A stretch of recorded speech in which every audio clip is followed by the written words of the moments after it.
So many developers get confused and think that Python classes and objects are the same.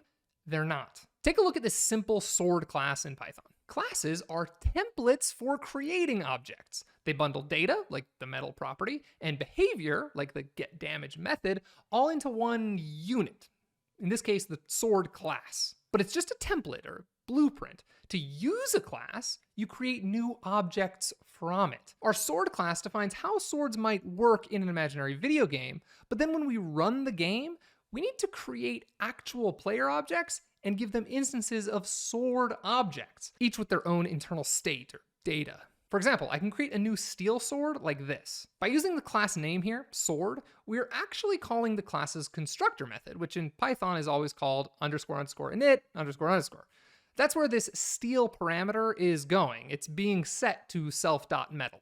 All methods in Python take a self parameter as their first argument, which is just a reference to the object that we're working with. Now, if I want another sword, I can do it again, making a totally separate second object. In this case, a wood sword. Then I can call each sword's getDamage method like this. Now, take a look at the method definition again.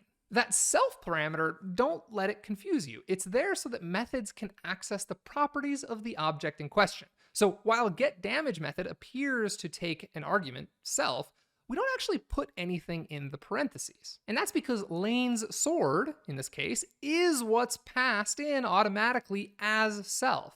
It's just a quirk of Python syntax with classes and methods.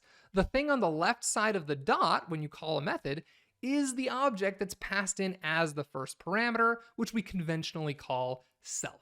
That's why self.metal is steel for Lane's sword, but wood for Alan's sword. Each time the method is called, a different self is used because we've changed the object that's on the left side. So when it comes to classes and objects, remember, 42 and 67 are instances of integer types. Hello and world are instances of string types. And Alan's sword and Lane's sword are objects that are instances of the sword class, which you can really think of as the sword type.